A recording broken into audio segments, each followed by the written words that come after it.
Hi everybody. Hola a todos. Hoy es miércoles, 12 de agosto de 2026, y nuestro querido amigo, nuestro hermano, Anthony Aguilar, está aquí con nosotros. Bienvenido de nuevo, Anthony. Welcome back, Anthony. Gracias, Nima. Es un placer estar aquí hoy y hablar de algunas novedades importantes que han surgido a lo largo de la semana. Tony, let me bring up a video. Tony, déjame poner un video de Mike Huckabee hablando de la estrategia de Donald Trump. Parece que el plan está cambiando de los bombardeos a una especie de guerra de desgaste para presionar a la economía iraní. Esto es lo que podría estar diciendo: quedarnos de brazos cruzados y dejar que este régimen se muera de hambre, continuar con la devastación económica, quizá no actuar demasiado en el plano militar y dejar que esto siga. Eso podría llevar mucho tiempo, ¿verdad?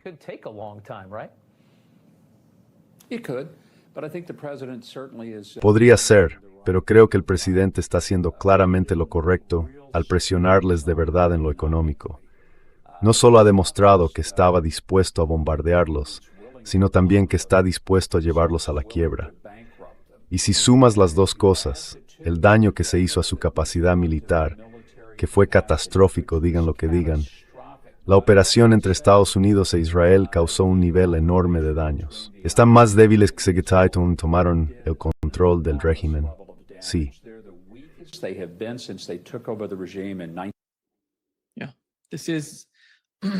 What do you make of the mindset? ¿Qué opinión le merece la mentalidad en Washington? Porque hay un nuevo informe, no sé si lo vio en The Guardian, dice que los marineros a bordo del USS Abraham Lincoln están atravesando una crisis de salud mental y que algunos han intentado saltar por la borda. El Abraham Lincoln está cerca del Golfo Pérsico porque controla, diría yo, una de las principales fuentes, uno de los principales apoyos de lo que está ocurriendo con el bloqueo en el Golfo Pérsico. ¿Y qué opina de esto? ¿Cómo encaja estas dos imágenes? Porque parece que Donald Trump tiene una estrategia a largo plazo para los próximos 2 años. Quizá piense que va a ser presidente de Estados Unidos durante más de 2 años. Claro, 2 años y medio. ¿Qué está ocurriendo en la mente de estas personas? 2.5 years. What is happening in the mind of these people?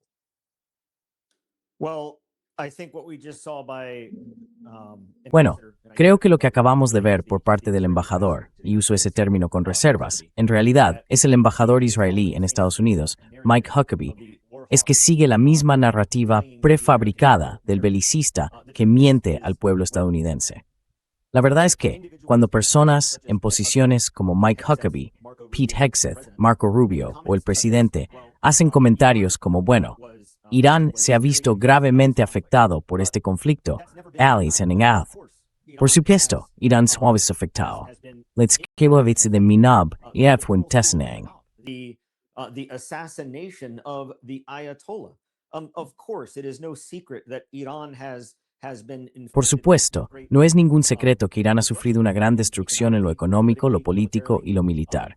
Pero pese a todo eso, Irán mantiene la resistencia, Irán mantiene su defensa, Irán mantiene su soberanía, Irán mantiene su posición desde el principio, y esa posición no ha cambiado ni ha flaqueado.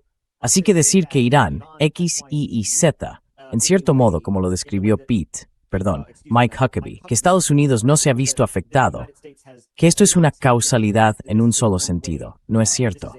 Lo que el pueblo estadounidense debe saber es que Estados Unidos ha sufrido una gran destrucción. Bases estadounidenses, personal estadounidense. US bases, US personnel. Regardless of what we're being told through unofficial... Independientemente de lo que nos estén diciendo por canales no oficiales u oficiales sobre la cifra de bajas estadounidenses, la cifra oficial de bajas de Estados Unidos, cualquier persona con acceso a Internet puede comprobarlo. Basta con ir al Departamento de Defensa o ahora al registro de seguimiento de bajas del Departamento de Guerra. Simplemente puedes entrar o ir a la página. No tienes que iniciar sesión. No hay contraseña. Es una página oficial del gobierno. Y haces clic en el enlace de la Operación Furia Épica. Cuando entras en la Operación Furia Épica, solo verás a los 6 miembros del servicio estadounidense y, en ese momento, 142 heridos. Así que lo miras y piensas, bueno, pues no son muchos. So you look at that and you're like, oh, well, that's not much. Here comes the misinformation, Aquí llega la información errónea, la desinformación, dentro de los componentes del poder nacional, dirigida a su propia población y a una audiencia extranjera. Bueno, luego haces clic en otras operaciones de contingencia y ahí puedes ver las fechas.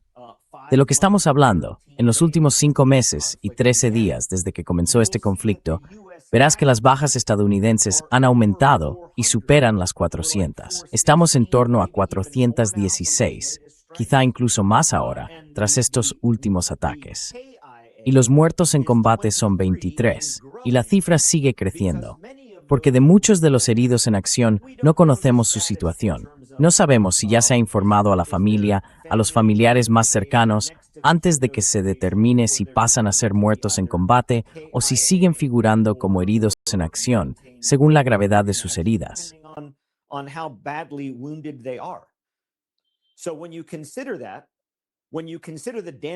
Así que, cuando se tiene en cuenta eso, cuando se tienen en cuenta los daños a nuestros portaaviones, a nuestros buques, a los aviones que hemos perdido, F-35, aviones cisterna, KC-35, radares, Patriots, se pueden tomar exactamente las mismas palabras que acaba de decir Mike Huckabee y simplemente sustituirlas por Estados Unidos, y serían ciertas, así que ambas naciones han sufrido destrucción y pérdidas.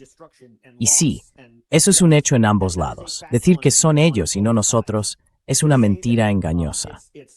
La verdad es que ambos han quedado devastados en distintos aspectos, y algunos impactos han sido mayores para uno que para el otro.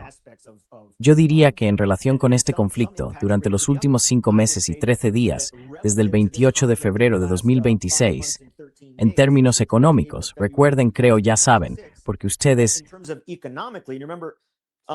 I think, because your audience, I think, really appreciates, deep understanding. Creo que tu audiencia valora muchísimo una comprensión profunda. No es una audiencia que solo busque titulares o frases hechas. Las conversaciones que tenemos siempre tienen un gran impacto. Así que creo que es importante, cuando hablamos, volver siempre a lo que hemos tratado antes. Los elementos del poder nacional, ¿verdad? Dentro de eso tienes, dentro de los instrumentos del poder nacional. La diplomacia, la información, las Fuerzas Armadas y la economía. Y nunca es solo una cosa u otra. Todo depende siempre de la situación que vemos ahora mismo, porque Donald Trump ha dicho hoy que quizá tengamos que volver a las sanciones, reconociendo que tenemos pocas municiones, que quizá tengamos que volver a las sanciones.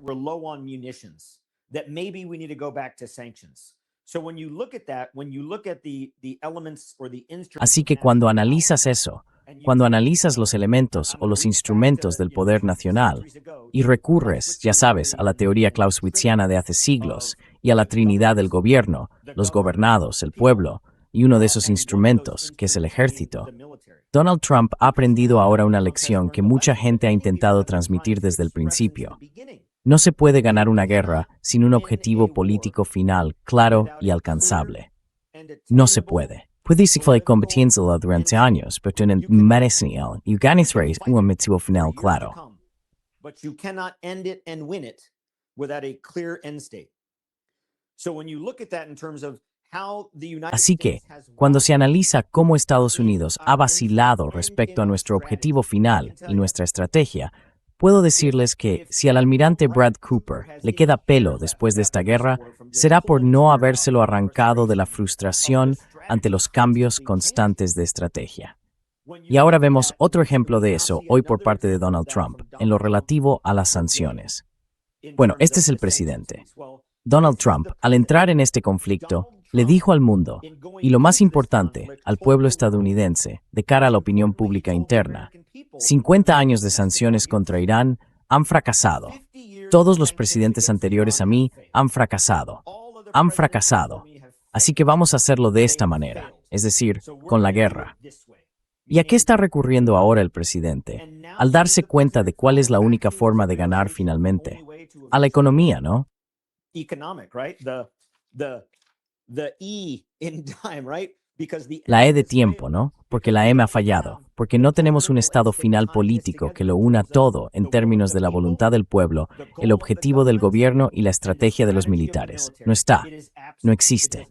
Y en ese caso, empezamos esa guerra. Así que, donde estamos ahora, 5 meses y 13 días después, ni siquiera hemos empezado. Esta guerra durará más que este presidente. Esta guerra continuará durante años. Y ahora vemos a los portavoces parlantes, a los aduladores belicistas como los Huckabee, reconociendo ahora, bueno, ya saben, quizá esto continúe durante un tiempo, pero no es mejor que tener un Irán con un arma nuclear. Volvemos al mismo viejo truco, ¿no? Al mismo viejo relato, pero reconociendo ahora que esto puede continuar. Se lo digo ahora, y se lo digo al pueblo estadounidense. Esta guerra durará más que este presidente. This war will outlast this president. This war will continue for years to come. Esta guerra continuará durante años, porque la única forma de terminarla ahora, sin un desenlace político claro, es mediante desgaste, aquiescencia o simplemente que alguien abandone. Y no va a ser Irán. No va a ser Irán. Irán tiene demasiados amigos en la región. Para Irán va a ser difícil, ya lo ha sido. Podemos reconocer que Irán lo está pasando mal. Han recibido golpes, han sufrido mucha destrucción, ha habido consecuencias para sus fuerzas armadas. Por supuesto que lo sabemos. Pero eso no ha cambiado el hecho de que Estados Unidos sigue sin poder imponer un acuerdo negociado, un tratado o un final para esta guerra que Estados Unidos inició.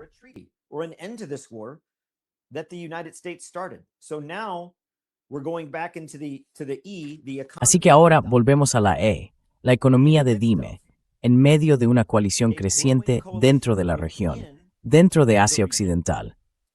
Incluye partes de Asia Central, partes de Oriente Medio, pero también el interés de Asia Oriental y Rusia en relación con el Acuerdo de Defensa de la Meca.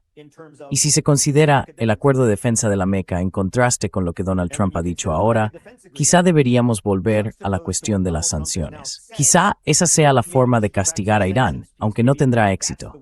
Estados Unidos puede hacerlo, pero no funcionará, porque la dinámica ha cambiado. Pero lo interesante ahora, especialmente, hablamos de ello la última vez Nima, es Arabia Saudí. Y eso despertó un poco mi interés por entender mejor la posición de Arabia Saudí en el crecimiento de esta nueva configuración de poder, no solo en el mundo, sino también en Oriente Medio.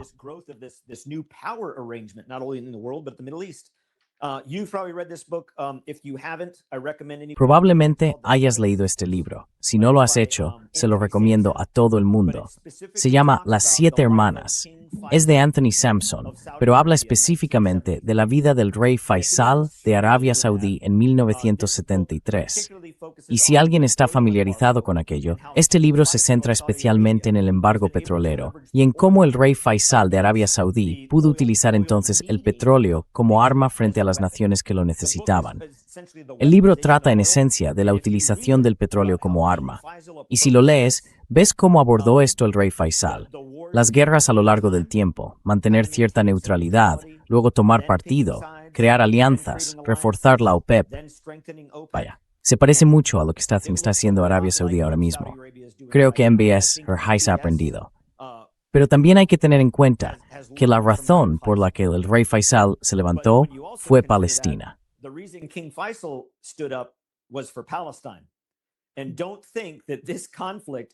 Y no penséis que este conflicto y la forma en que se está desarrollando, con la insistencia de Irán en que Israel abandone Líbano y Gaza, no está relacionado con lo mismo. Es muy interesante y recomiendo a cualquiera que lea ese libro. Lo acabo de leer esta última semana y amplía mucho la comprensión del papel de Arabia Saudí y de cómo esto podría evolucionar con el Acuerdo de Defensa de la Meca, del que Arabia Saudí es un miembro clave. Así que pensad en los 3 miembros ahora mismo, ¿de acuerdo? Pakistán, Turquía, Irán, Arabia Saudí. ¿Qué aporta Arabia Saudí? Bueno, ubicación y dinero. Esa es la contribución de Arabia Saudí. En fin, quería dejar eso ahí para vuestra audiencia culta e intelectual. Las 7 Hermanas, de Anthony Sampson. Un gran libro. Tony, ¿ves el nuevo pacto de defensa militar? ¿Cómo lo llaman? ¿Es una señal? ¿Es una mala señal para Israel? It is a bad. Israel Sí, should be es considered malo. very seriously. Israel debería tomarse esto muy en serio, y creo que Israel se lo toma muy en serio. Lo que hemos oído es que hubo una firma formal. De hecho, lo firmaron en la Meca, de ahí que se llame el Acuerdo de Defensa de la Meca. Es simbólico, pero también tiene sentido como forma de enviar un mensaje al mundo árabe musulmán. No diría al mundo musulmán, porque ya sabe, el mundo musulmán también incluye gran parte del sudeste asiático. Creo que esto va más dirigido a la convergencia del mundo árabe musulmán, no exclusivamente, pero el motivo por el que se firmó en la Meca fue en parte ese. Recuerden, volviendo a ello, siempre se vuelve a dime, ¿verdad? Información, ¿verdad?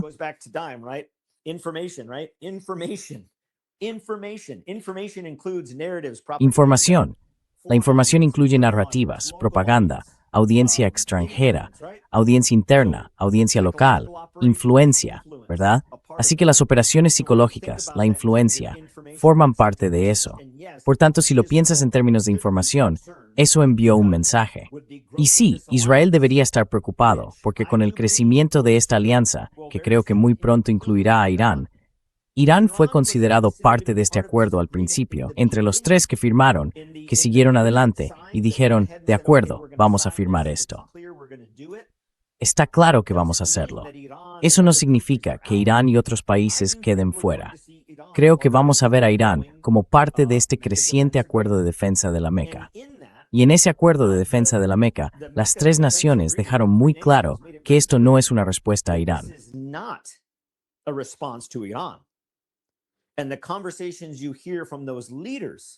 Y las conversaciones que se escuchan de esos líderes, de Erdogan, de representantes del gobierno saudí y de líderes de la región, francamente, no solo sobre esto, sino sobre otros asuntos, son que esto es una respuesta a Israel, a la creciente amenaza de Israel en la región. Y está muy claro cuando se considera Líbano, Siria, las amenazas a Turquía del propio Netanyahu, que Israel es la amenaza, no Irán. Creo que los países ven una oportunidad para normalizar realmente las relaciones con Irán. Creo que será mucho más difícil para algunos países como Arabia Saudí e Irán, pero creo que hay margen para gestionar eso, porque existe un interés común, mientras que para todos los demás, la línea roja es, sí, salid de Gaza, dejad de expandiros en Cisjordania, salid de Líbano, salid de Siria. Leave Lebanon. Leave Syria. And the United States continues to back Israel in Y Estados Unidos sigue respaldando a Israel, permitiéndole al menos mantener el statu quo durante un tiempo, hasta que decida, ya sabes, básicamente expandirse. Israel hace una especie de ciclo de crecimiento y statu quo, zonas de amortiguación, expansión. Zonas de amortiguación, expansión, ¿verdad? Y creo que vamos a seguir viendo eso. Estados Unidos sigue respaldándolo. Así que, respondiendo a tu pregunta, Nima, sí, creo que Israel debería estar preocupado. Creo que Israel está preocupado. Y cuando Israel percibe una amenaza, ya sea real o simplemente inventada en su cabeza, reacciona. Así que, si pensamos en las naciones de la región que tienen intereses allí, vamos a ver conflictos periféricos. Y como tú y yo sabemos, como ya hemos hablado antes, esos conflictos periféricos en un foco de tanta inestabilidad son los que conducen a un conflicto mayor.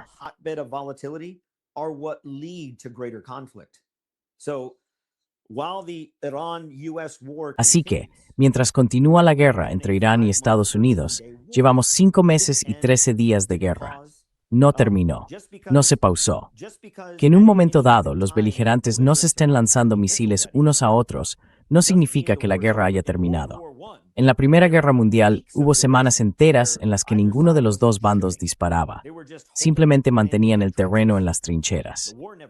La guerra nunca terminó, solo porque cesaran los disparos. Así que, si lo analizamos en términos de si esta guerra ha terminado, no, ni de lejos. Ni siquiera estamos cerca del final de este conflicto.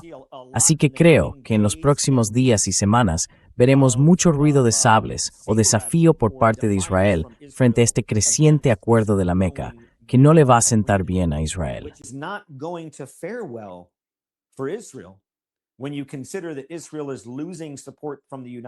Si tenemos en cuenta que Israel está perdiendo apoyo en Estados Unidos, mientras se aferran a mantener esa influencia dentro de Estados Unidos, la están perdiendo, está disminuyendo.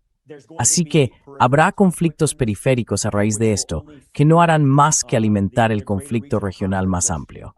Y eso es lo que he dicho desde el primer día, Nima. Puedes volver atrás y exigirme responsabilidades. Exigirme responsabilidades. Esta guerra no terminará en unos días ni en unas semanas. Y aquí estamos, más de 5 meses después. Cuando vimos esta pausa en los combates, para mí estaba claro que volveríamos a ver hostilidades, porque no había ningún objetivo político que cumplir, no había un desenlace político que alcanzar. Y esto llevará al mundo a una tercera guerra mundial real, tangible, plausible, de las que se escriben en los libros de historia. Creo que hacia ahí nos dirigimos.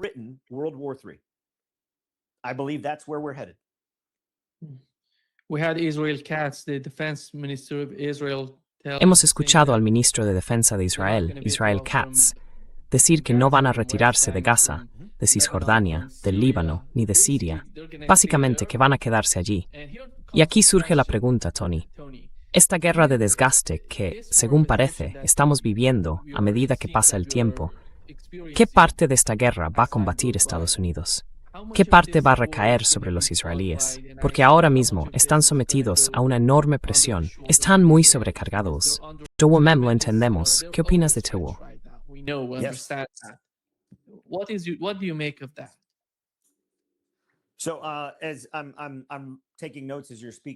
Estoy tomando notas mientras hablas, para no perder el hilo.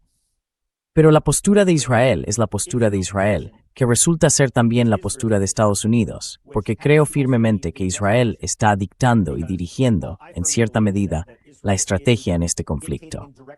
No creo que haya alguna controversia siniestra. Creo que es simplemente un hecho. La estrategia de Estados Unidos en la región no la dicta Estados Unidos. La dicta Israel y Estados Unidos la sigue, y la ha seguido hasta cierto punto. Creo que ahora hay esta fricción. Hay fricción entre el rumbo futuro de Estados Unidos en este asunto y cómo continúa esto con Israel, porque francamente la opinión pública estadounidense está perdiendo el interés por esto.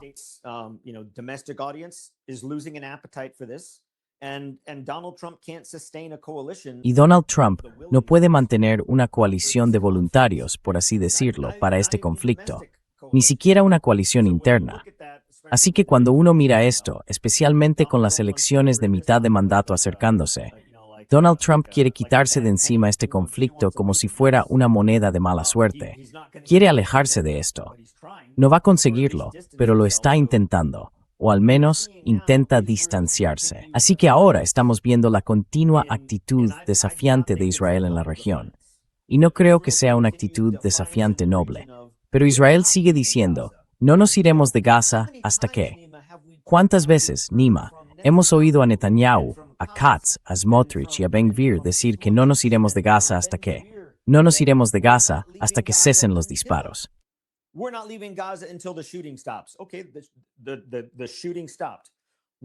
Vale, los disparos han cesado. No vamos a salir de Gaza hasta que recuperemos a los rehenes. No vamos a salir de Gaza hasta que haya un acuerdo. Vale. Ahora, no vamos a salir de Gaza hasta que Hamás deponga las armas.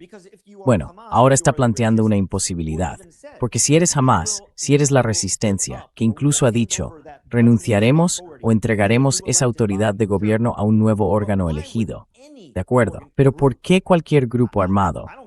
Me da igual que sean los New England Patriots en 1773 o combatientes de la resistencia del IRA o del sur de Filipinas. Si estás librando una resistencia, ¿por qué depondrías las armas frente a la ocupación cuando no se ha presentado ninguna promesa?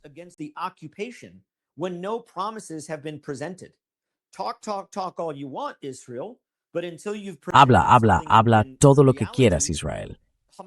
Pero hasta que no hayas presentado algo real, Hamás no debería de poner las armas. De hecho, si yo fuera, lo digo siempre, y de nuevo, ya sabes, por la gracia de Dios podría haberme tocado a mí. Si hubiera nacido en Gaza siendo palestino, me uniría a Hamás, lucharía por la resistencia. Y si fuera un líder de Hamás y la decisión fuera, ¿deberíamos de poner las armas y quedarnos indefensos ante la ocupación? No. Muéstrame una sola vez en la historia en la que una resistencia haya tenido éxito confiando en la integridad moral del ocupante. Nunca, incluido Estados Unidos. Así que Hamás no debería deponer las armas. Esa es ahora una condición que Israel ha impuesto, sabiendo que Hamás no la aceptará ni debería hacerlo. Así que ahora Israel ha creado unas condiciones insostenibles. So now Israel has created untenable conditions. It's untenable. It cannot be achieved. Es insostenible, no se puede lograr. Así que ahora estamos llegando a posturas absolutas. Esta es nuestra posición y no nos moveremos. Esta es nuestra posición y no nos moveremos. Y al principio pensé que ya sabe, cuando entramos en aquel acuerdo de 14 puntos en mayo, podías revisar esos 14 puntos e ir quitando la grasa del hueso o la carne del hueso. Quiero decir, creo que se puede buscar una solución. Se puede negociar sobre eso. Se puede negociar sobre eso. Eso se puede ajustar en cuanto a aranceles, sanciones o levantamiento de activos. Pero para Estados Unidos, cuando el cuchillo llega al hueso, irónicamente, era una herida que no existía hasta que empezamos esta guerra.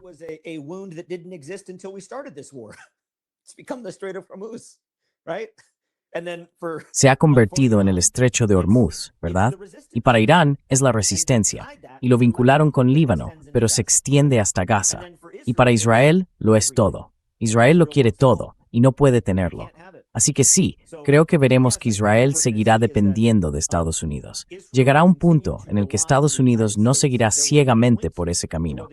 No creo que, bajo esta administración, Estados Unidos vaya a cortar todo por completo. Sin embargo, no va a ser lo bastante rápido, ni lo bastante impulsivo para Israel. Hasta el punto de Israel, vos por nuestra cuenta, lo relativo a atacar Líbano y a estás en Gaza.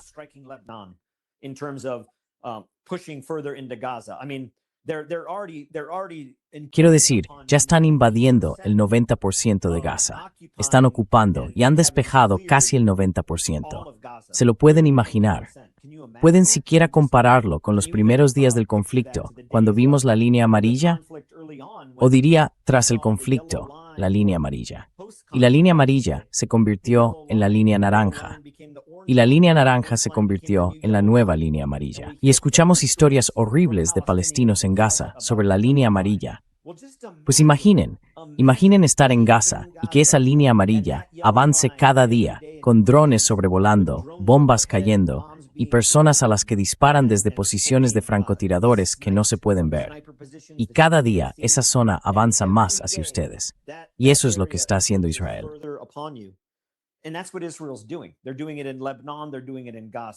Lo están haciendo en Líbano, lo están haciendo en Gaza. Así que creo que Estados Unidos va a empezar a decir con más claridad, oye, esto no nos parece bien. E Israel va a seguir diciendo con más claridad, nos da igual, vamos a hacerlo de todos modos. Vamos a oír más a Katz, vamos a oír más a Netanyahu. Y creo que ahora Netanyahu está intentando dar voz a otros portavoces, como Katz, como Smotrich, como Ben-Gvir, como algunos de sus portavoces más belicistas, para que asuman parte de la carga del relato. Recordad, información y tiempo. Así que creo que vamos a seguir viendo esto. Y en mi opinión, solo va a impulsar una mayor expansión del acuerdo de defensa de la Meca.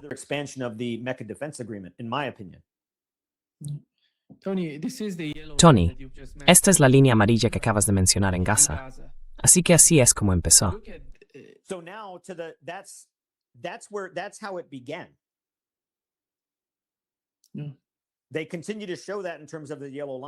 Siguen mostrando lo que ocurre con la línea amarilla. En realidad, lo sabemos sobre el terreno, lo hemos vivido, yo lo he presenciado, lo he visto. Palestinos en Gaza recorren literalmente el terreno. Y sé que, no puedo decir que conozca cada centímetro de Gaza, pero puedo decirles que conozco bastante bien todo lo que queda al sur de Netzarim, especialmente el sur, Tal al-Sultan, Rafah y Mawasi. Y obviamente también la zona de Beit Hanun y Netzarim. Conozco esa zona también, como puedo moverme en coche por mi barrio. Así que cuando se tiene eso en cuenta y se ve a palestinos recorrer el terreno y mostrar, aquí es donde ampliaron la línea amarilla, sé exactamente dónde está eso.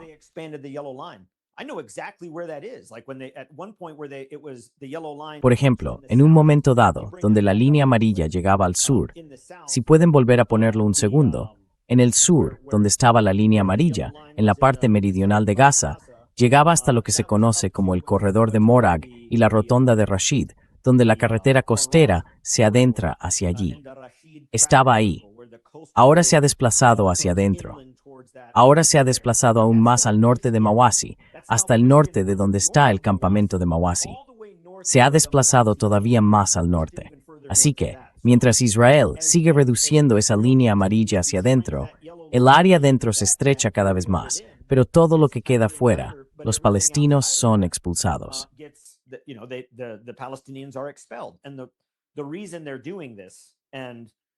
Y la razón por la que están haciendo esto, y todo ese aspecto de la línea amarilla dentro de Gaza, voy a seguir insistiendo en ello. Siempre fue el plan.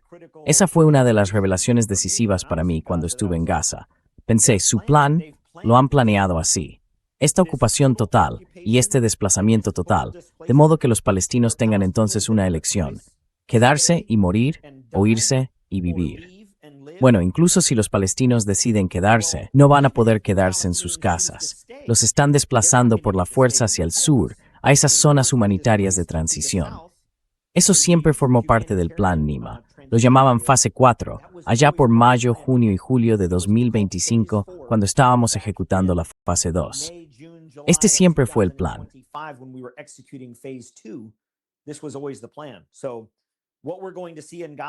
Así que, lo que vamos a ver en Gaza, creo que países como Irán, sin duda, y otras naciones árabes también, van a dar un paso al frente. Lo hemos oído mucho, ¿verdad? ¿Por qué no dan un paso al frente más de esos otros países? Bueno, pueden verlo como algo transaccional, como interés propio. No quiero arriesgarme, ya sabes, mientras saco mucho dinero de esto. Bueno, ahora que ven que ganar mucho dinero con las bases estadounidenses, con la presencia de Estados Unidos y con la dependencia del ejército y las municiones estadounidenses. Quiero decir, los 3 representantes que firmaron el acuerdo Meca dijeron que la razón de esto es depender menos de Estados Unidos. No dijeron depender menos de Occidente, ¿verdad?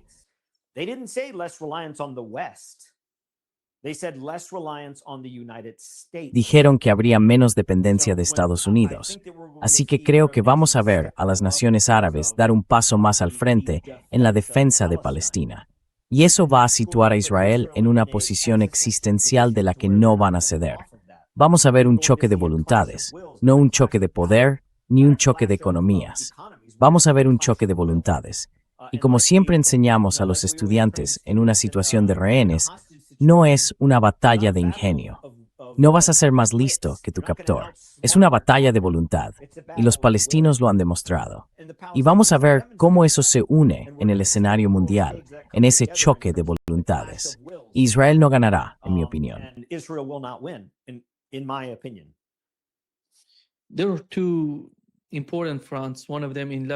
Hay 2 frentes importantes, uno en el Líbano y el otro en Siria. Israel se enfrenta, está confrontando a 2, diría yo, a los 2 países más grandes e importantes de Asia Occidental, Irán y Turquía. Estos 2 países, uno en Siria y el otro en el Líbano, se están enfrentando a Israel. Me parece que Israel entiende la realidad en estos 2 países, porque si Israel se retira de Siria y del Líbano, lo siguiente sería Gaza. Lo siguiente sería la presión en Cisjordania, porque podría haber, tal y como Irán ha definido el memorando de entendimiento, no se trata solo del memorando. El último comunicado del Consejo Supremo de Seguridad Nacional de Irán habla del Líbano, de Palestina. No mencionan Siria, porque Siria ya no es su problema. Es un problema relacionado con Turquía.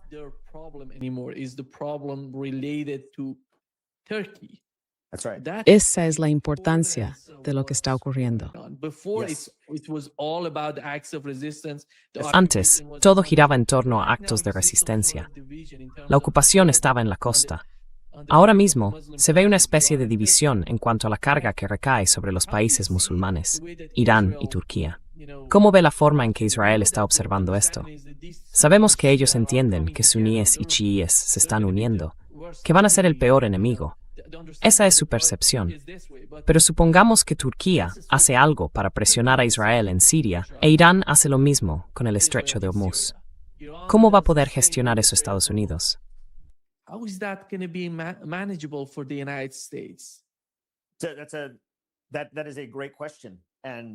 Esa es una gran pregunta y voy a intentar responderla. Y digo que es una gran pregunta, no en el sentido de gran pregunta pero no hay respuesta, sino que es una gran pregunta de verdad.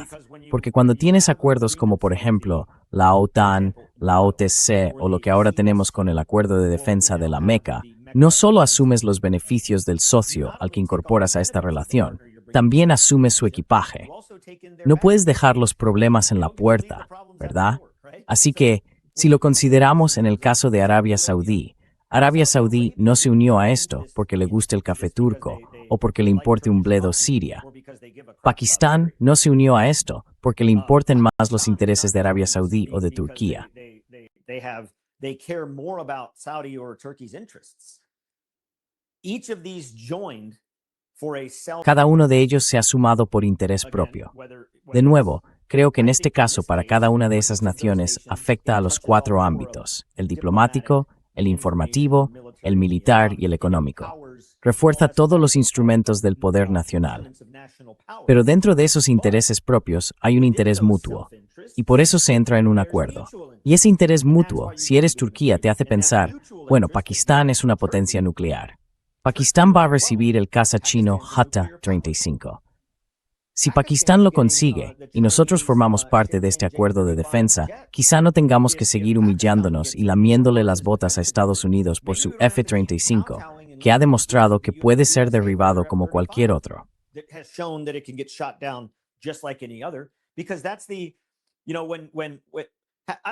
Porque eso es, ya sabe, cuando, no sé si alguna vez ha estado en una de estas, pero yo sí. Y es bastante orwelliano cuando vas a una convención internacional de comercio militar y ves, literalmente, un GOT-35 chino expuesto en la sala, o un caza conjunto Sukhoi ruso allí colocado. Y literalmente las naciones van de un lado a otro con una carpeta y en algunos casos maletas llenas de dinero si van a comprar. Y aunque no lo crea, algunos países como Brunei compran su material militar en efectivo, pagan en efectivo. Así que vas a estas convenciones y la gente va caminando con sus enlaces militares y sus cerebritos junto al líder. Oye, deberíamos comprar un par de esos.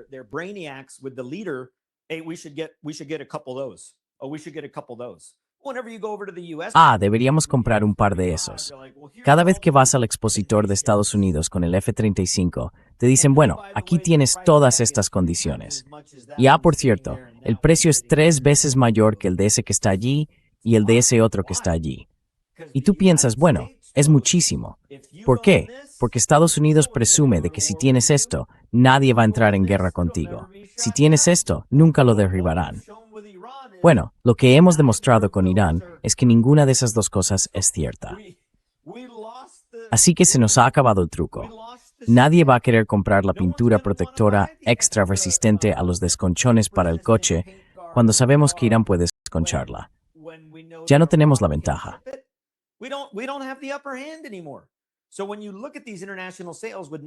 Así que, cuando observas estas ventas internacionales, los países ahora se están planteando con algo más de sinceridad lo que tiene China o lo que tiene Rusia, en el sentido de que quizás sea una opción y no venga con una lista de condiciones.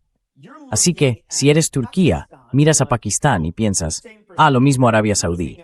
Miras a Pakistán y dices, tenéis armas nucleares, tenéis cazas, tenéis armada, tenéis capacidad, tenéis poder. Nos quedamos con algo de eso. Turquía, ¿qué tenéis? Tenemos esta economía. Somos, ya sabes, parte de la OTAN. Así que ya Witzteritas ese que si una puerta culan ni senko. No lo sé.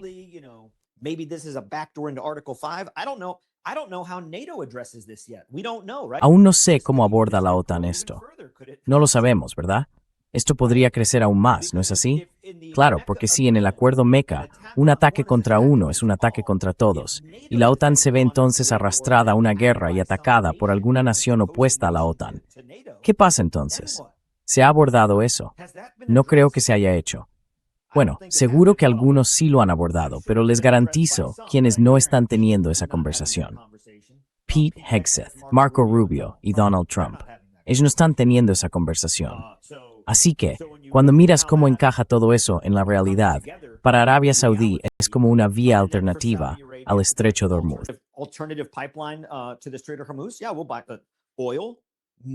Sí, compraremos petróleo, dinero, oro, fondos fungibles y tangibles. dinero, economía, ¿no? El objetivo final. Así que para cada una de estas naciones hay intereses mutuos claros, hay intereses propios claros, pero también hay un bagaje claro que cada una aporta a esto. Y para Turquía, parte de ese bagaje es Siria. Así que Turquía entra en la relación, ¿no? Ahora, estos tres países son como tres compañeros de piso en su primer apartamento.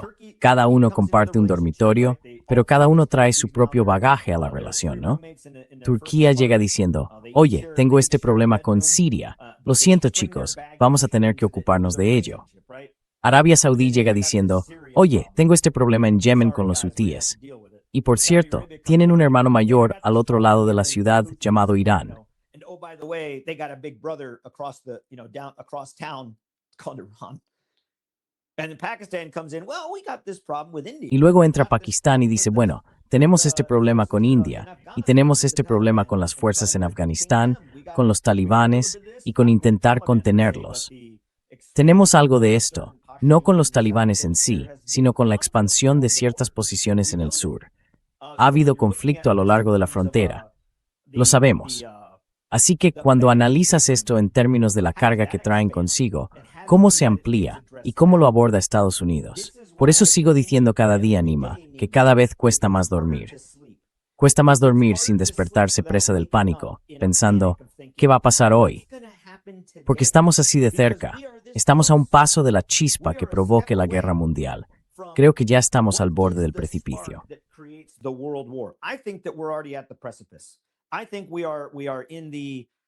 Creo que estamos en una situación parecida a la de antes de la Primera Guerra Mundial y a lo que se vivía entonces.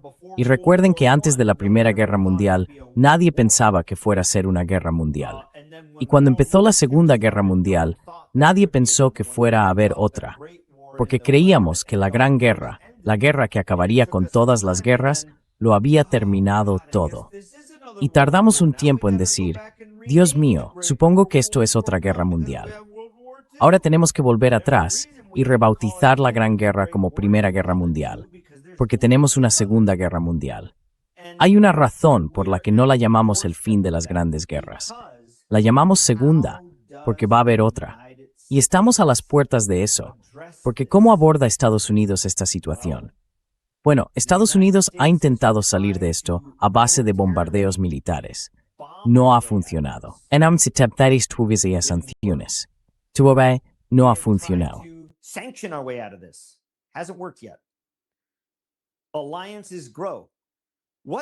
Las alianzas crecen. ¿Qué alianzas están creciendo para Estados Unidos? Creo que la última ronda de la Ley de Autorización de la Defensa Nacional, donde en la versión del Senado de la sección 1217, el Comité de Inteligencia del Senado ha adjuntado el presupuesto de inteligencia de Estados Unidos, incluye una fusión y sincronización entre la CIA estadounidense y el Mossad. Y eso forma parte de la sección 1217 de la NDAA, que es el Acuerdo de Cooperación en Tecnología de Defensa entre Estados Unidos e Israel. Cuando esas dos cosas se unen, ¿qué ocurre entonces con la relación de Estados Unidos dentro de la comunidad de inteligencia de los cinco ojos? Es decir, Estados Unidos, Canadá, Reino Unido, Australia y Nueva Zelanda. Entonces, ¿qué pasa? ¿Cómo responde Canadá a eso? En plan, un momento.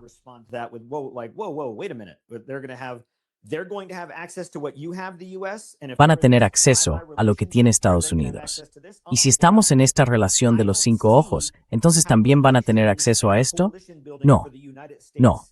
Nosotros nos retiramos. No veo cómo las relaciones y la creación de coaliciones por parte de Estados Unidos pueden ampliarse en medio de o en contraste con la expansión que estamos viendo en Asia Occidental.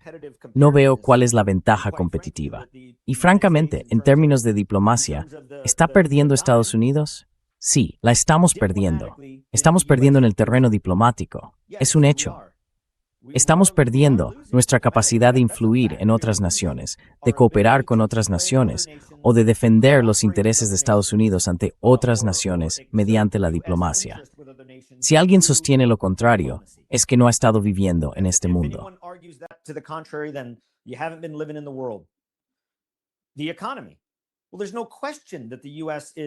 La economía. Bueno, no cabe duda de que Estados Unidos está recibiendo golpes bastante duros de países que han estado bajo sanciones. Han vivido en condiciones muy duras. Así que para el resto del mundo, al ver que Estados Unidos atraviesa estas dificultades económicas, dicen, bienvenidos al club, bienvenidos al club. ¿Y a qué afecta eso? Bueno, ya saben, sus Fuerzas Armadas y su economía son lo que más influye en el triángulo clausewitziano, en lo relativo a la gente, a la voluntad. Estamos perdiendo eso.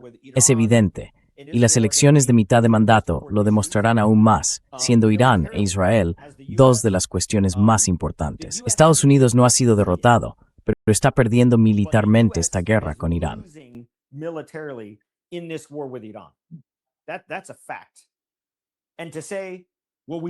Eso es un hecho.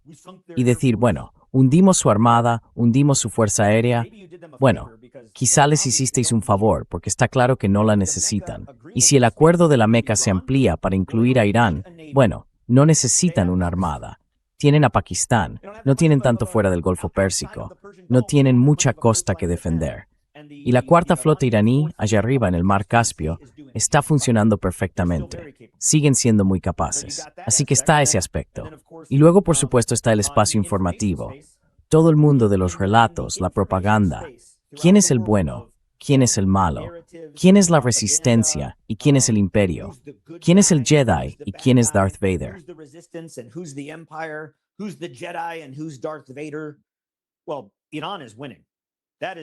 Bueno, Irán está ganando. Eso es un hecho. Y lo dice un estadounidense que sirvió 25 años en las Fuerzas Armadas de Estados Unidos. Entiendo el impacto que tienen los relatos y la información en la opinión pública nacional y en el extranjero. Irán está ganando. Y han presentado este segmento con el USS Ronald Reagan y las dificultades que están teniendo. ¿Se lo pueden imaginar? Han superado los 250 días. Creo que llevan 256 días en el mar a bordo de ese buque. No es sostenible, no está diseñado para eso. Una misión naval en el mar, o un despliegue, como lo llaman ellos, a bordo de un portaaviones, no está diseñada para una misión de 250 días. No está diseñada para un ciclo de 12 meses. Está diseñada para un ciclo de 6 meses. Ahora bien, en el ejército, con fuerzas terrestres, soldados rasos como yo, boinas verdes, brutos, exterminadores de serpiente, durante 2, 3 o 14 meses.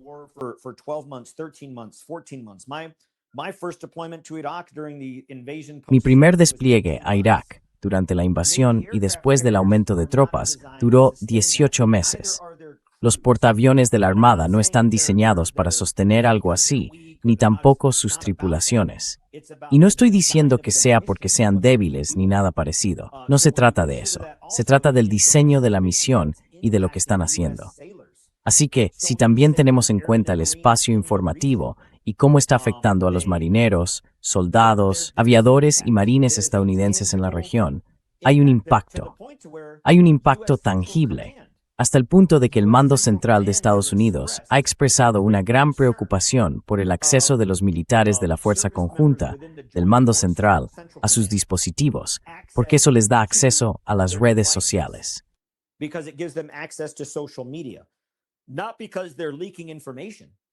No porque estén filtrando información, sino porque les influye lo que se publica en Internet, los vídeos cortos, el sentir de la población dentro del país. Y esto era parecido a los despliegues en los que he estado, cuando, ya sabe, decían, oye, se acabaron las noticias gratuitas de AFN en el comedor, porque todo el mundo está recibiendo información falsa, así que ya nadie ve nada.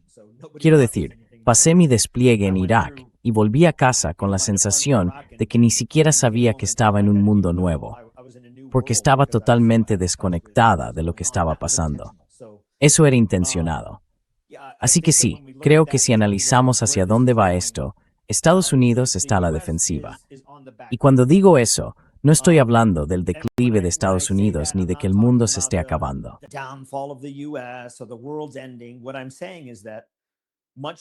Lo que digo es que, tal como mucha gente ha pronosticado, el mundo está entrando en un nuevo orden de poder. Estados Unidos podría haber entrado de lleno en ese nuevo mundo de poder, con diplomacia e información, con una capacidad militar global inigualable, maravillosa, extraordinaria, que ofrecer a nuestros amigos y con una economía imposible de superar. Pues bien, ahora tenemos una economía que está dando tumbos. Tenemos un ejército cuyas carencias han quedado al descubierto. Tenemos un espacio informativo en el que nos están dominando. Y en cuanto a los canales diplomáticos, bueno, tenemos a Mike Waltz. Mike Waltz, que era el asesor de seguridad nacional, a quien la administración dejó tirado por el escándalo de Signal, y lo trasladaron para ser embajador ante la ONU. Mike Waltz. Mike Waltz. Not a good choice for UN ambassador. No es una buena elección para embajador ante la ONU. Tenemos a Mike Huckabee como embajador en Oriente Medio, embajador en Israel. Pero, desde ese cargo, transmite con mucha claridad la posición de Estados Unidos en la región. Ha fracasado en esa misión porque Israel es lo primero para él. Así que, en términos de diplomacia, no se me ocurre un momento en la historia, salvo quizá los primeros días de la administración de Theodore Roosevelt, en que la diplomacia de Estados Unidos haya estado tan debilitada. Pero ahora, a diferencia del corolario de Theodore, no tenemos el gran garrote. Nuestro gran garrote está astillado. Nuestro gran garrote tiene el mango roto. Si alguien conoce aquello de habla suavemente y lleva un gran garrote, el corolario de Theodore Roosevelt a la doctrina Monroe, la doctrina Monroe, no es una doctrina de Theodore Roosevelt. The Monroe Doctrine is no Theodore Roosevelt doctrine. ¿Sabes qué es trágico, Tony? Al mirar ese gráfico que acabas de mostrarnos, la letra D de diplomacia, durante la administración Biden, estaba como en una especie de coma. Ahora mismo no existe. La administración Trump enterró esa letra. La diplomacia ha desaparecido. Ya no está.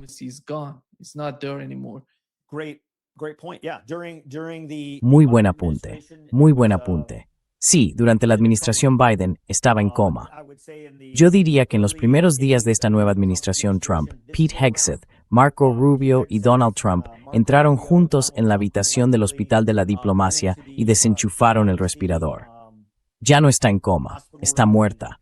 Pero Donald Trump no solo enterró esa diplomacia, la desenterró, azotó al caballo muerto y volvió a enterrarla, olvidando dónde la había enterrado. Y ese es ahora el temor, que hemos avanzado tanto por este camino que cómo recreamos esos avances diplomáticos, ya sea bajo esta administración, cosa que me parece poco probable, o bajo la siguiente.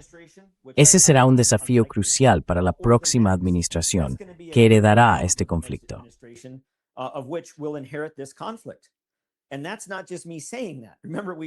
Y no soy solo yo quien dice eso. Recuerde, creo que en el último segmento usted y yo hablamos de ello, cuando saltó la noticia, cuando esa información se conoció, mientras lo estábamos comentando de forma un tanto teórica. Y luego, la declaración formal, supongo, de Irán, de Araghchi, el ministro de Exteriores Araghchi, fue: oigan, resistiremos hasta la próxima administración de Estados Unidos, hasta enero de 2029. Tienen la capacidad, tienen los medios, tienen la voluntad, tienen las conexiones diplomáticas. En este conflicto, Irán no ha quemado puentes diplomáticos, los ha reforzado y ha construido otros nuevos. Quiero decir, han logrado avances diplomáticos en lugares donde antes no los tenían. Así que cuando lo analiza en términos de los instrumentos del poder nacional y los observa, es muy fácil.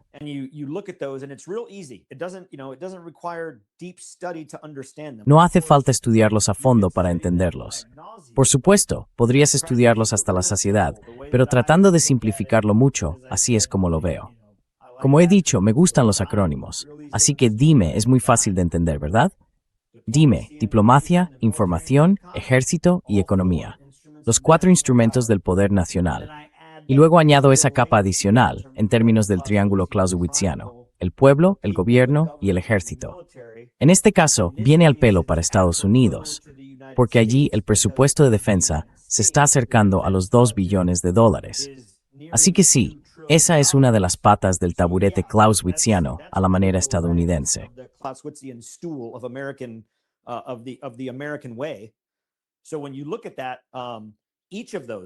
Así que cuando miras eso, cada uno de esos elementos es frágil.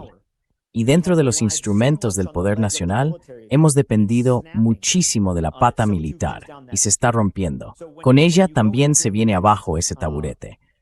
Así que al entrar en lo siguiente, en la realidad de lo que está llegando a ser el siglo XXI, ya sabe, los primeros 26 años del siglo XXI han sido una especie de calentamiento. El siglo XXI no ha hecho más que empezar. Y cuando lo miras, entramos en él con los instrumentos del poder nacional, con cinta adhesiva sujetando la pata militar de nuestro triángulo clausewitziano y con un brazo diplomático que no existe. Así que no augura nada bueno, a menos que haya un cambio serio. O de lo contrario, pronto afrontaremos graves dificultades aquí en casa, que entonces impondrán un cambio serio. Pero que alguien diga que derrotamos a Irán no es cierto. Que Irán está derrotado no es cierto. Iran is defeated. It's not true. Iran will give up. It's not true. Irán se rendirá. No es verdad. Irán se doblegará ante las sanciones y Donald Trump lo tiene todo resuelto. Eso no es verdad. Podemos decir que Irán ha pasado dificultades y que su economía ha recibido un golpe, igual que sus estructuras militares. Por supuesto que sí, nadie lo va a discutir. Pero decir que eso no le ha pasado también a Estados Unidos, bueno, entonces no estás siendo sincero en tu argumento. Hay que defender ambos puntos por igual, hasta llegar a decir, vale, ¿y a partir de ahí qué pasa? Si pensamos, bueno, oye, Irán tiene por delante días difíciles. Irán ha existido durante más de 40 años atravesando días difíciles. Estados Unidos se enfrenta a una nueva etapa de días difíciles. Y, de nuevo, en ese aspecto, el ejército, la economía, la voluntad de la gente. Hay una cosa a la que Irán no se enfrenta en noviembre, las elecciones de mitad de mandato. Irán no tiene elecciones de mitad de mandato próximamente. Iran doesn't have midterm elections coming up. Yeah, Sí, exactly. exactamente. Gracias. Muchas gracias, Tony, por estar hoy con nosotros. Un placer, como siempre. Pleasure, as always. Thank you, Nima. Gracias, Nima. Siempre es un placer hablar contigo. Siempre es un placer verte, y te lo agradezco. He estado viendo tus entrevistas con otros invitados. Creo que antes has tenido a Scott Ritter, ¿verdad? Scott Ritter on earlier, right? Sí. Yeah, I was listening to Scott. He's always Sí, estaba escuchando a Scott. Él también es siempre una fuente inagotable de conocimiento. Así que gracias por seguir manteniendo estas conversaciones. Creo que es muy importante que los ciudadanos del mundo escuchen perspectivas diferentes. to hear different perspectives. Yeah. Trace, Darnie, te hablamos próximo. Talk to you soon. Gracias, adiós.